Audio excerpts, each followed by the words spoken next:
During the dark days of the pandemic, the restaurant industry faced a tough reality. Restaurants were closing and food insecurity was rising fast. But the difficult moment also opened the door to ingenuity and kindness. Famous chefs stepped in to help their communities by turning their restaurants into food kitchens. And it's a movement that continues today. Marcus Samuelsson was one of those chefs. He owns 13 restaurants around the world and has won 8 James Beard Awards.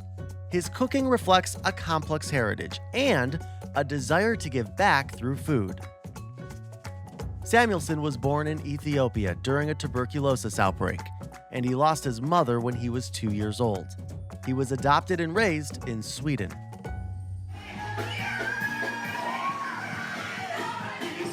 His flagship restaurant is the iconic Red Rooster in Harlem.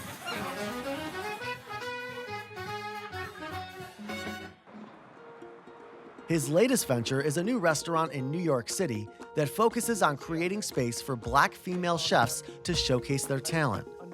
I caught up with him there. Marcus, what an incredible space. And I certainly want to talk about the restaurant and ask about this latest project of yours here in New York City. Before we get to that, though, I would really love to speak about your activism. I don't think it is a new thing, but it's certainly a newly publicized idea that we see more. This idea of the well-known chef, or celebrity chef as you want to say, sure, really lending their platform to help out others in need. What motivates you to do that and to help out these communities that you're in? I've seen it from my mentors on and on again, right? I was just a young pup when the tragics of 9/11 happened, and what did the chef community, how did we respond? We went down there, we helped out, and I remember being part of something when the city was so rocked was very, very powerful. And I think that, in combination of my background, being adopted, coming from Ethiopia, being helped by an organization, so these two things, these two super big happenings in my life, have always been something that I've thought about.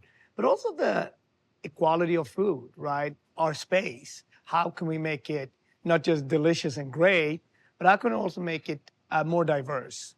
As the pandemic happened, we at Red Rooster, we as a community, partnering with World Central Kitchen, partnering with Jose Andres, was very, very important for us. And we served over 200,000 meals during that time. So what exactly is World Central Kitchen doing? So World Central Kitchen is an organization that Jose Andres started out of Washington, D.C. Anywhere, any place, whether it's any type of catastrophe, World Central Kitchen goes in and serves food for the community that have been affected by it. And they partner with local restaurants to cook the meal and then hand out the food. And during the pandemic, that's what we did in Harlem and in Newark. And it was game-changing. It was game-changing in the community, but it was also game-changing for us as a restaurant. We need to redefine what it meant to be a restaurant at that moment. You know, hospitality is not a business where you can sort of go away and work from home. You know, a friend of mine in the industry passed away very, very early. So we knew in hospitality, we're on the front line. We also knew early that restaurants going to close and will never open again. As far as your work with Jose, he said something really interesting about the two of you. He said that you have both been fortunate to feed both the few and the many. Who are the few and who are the many? Fine dining could very often be a very small space, right? Very often tied to high-end European restaurants.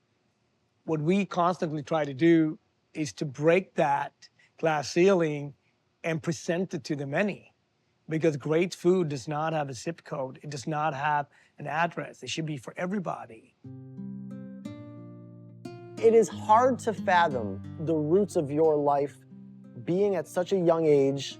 Your mother walks with you and your older sister 75 miles in Ethiopia in the middle of the tuberculosis epidemic. And then your mother sadly passes away, and the nurse that was taking care of her, illegally, we might add, takes you and your sister in, sets you up with an adoption agency, and gets you to Sweden. Two incredibly selfless acts that happened so early in your life. Yeah. How often do you go back to those moments? Once a year we go to Ethiopia just to say hi, but also to volunteer, but also for my family, for my own kids to see this is where we came from. I can't fathom. I look at it like, how did we survive that, right? And I don't have the answer. It's just like it blows my mind, right? There's a couple of things, couple of ingredients in my recipe that I would never want to take away. Luck and the loving acts of others, of random others. You talk about breaking the law. Sometimes you have to break the law. Sometimes your action is ahead of the law. And one of my mentors, Miss Leah Chase from Duke Chase, they have only run their restaurant in New Orleans for 90 years. She broke the law by serving black and white customers. You know, pre-integration segregation, it was illegal. She constantly told me this: if you want change, it's not going to come easy. So the risk that I'm taking today, or my journey, when I compare it to huge risk takers, right? People who really, you know, living in America, listening to civil rights movement, listening to Muhammad Ali, and people who really took risks, they put everything on the line. That's what I think about my privilege. In this current time in our country, we're still experiencing an age of division. And there's multiple kinds of division too, right? I mean, it's not just, you know, left or right or whatever, Democrat, Republican. There does seem to be this opportunity to use food as a way to kind of bridge everybody. Yeah. Do you see that opportunity? Yeah, I really do. America, first of all, is this big beacon to the world, right? Where these big conversations can be had, should be had, and it's a healthy and sometimes an ugly back and forth. But once it comes down, very often it lands just on the right side of right?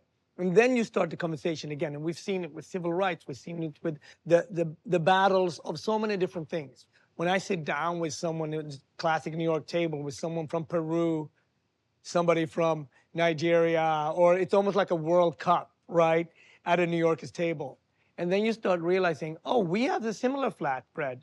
It's called, you know, pizza in Italy, and it's called flatbread in Egypt. And you start to see in the linkage, like, we share more things than we are apart. Hav Mar, there's been a lot of talk, of course, about the food. There's also been a lot of talk about how diverse this staff is. Yes. For me, it came down to the two things that I never saw coming up.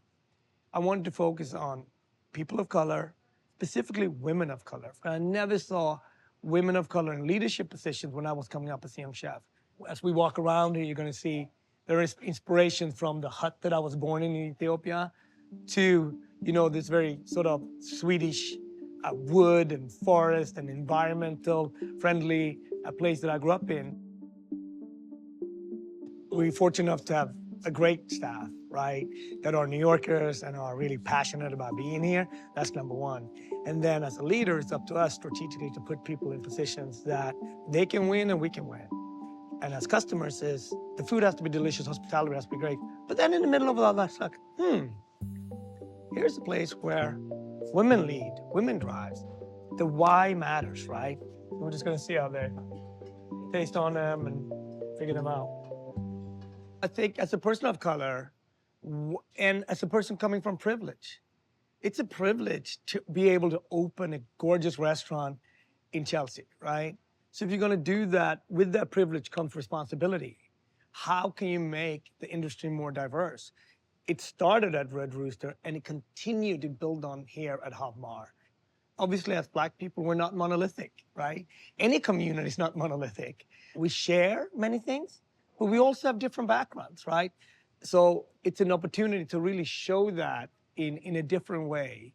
What specific experiences informed this decision now to really make it easier for the next Marcus Samuelsson, boy or girl?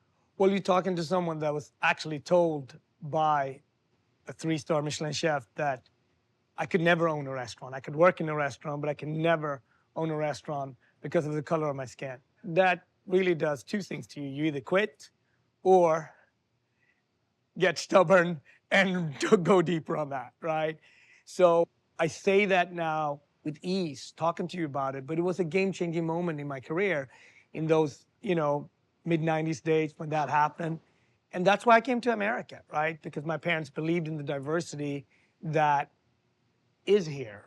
I am a dreamer, and I say to any young person, any person, hold on to that dream and multiply it by 10, because you can make it happen. If you have a community around you, if you find mentors, and you find somebody that truly believes in you, and I've had all that. When your friends reach out to you, they say, hey, Marcus, I hear you got a new restaurant. What do you tell them about this place? Book a table.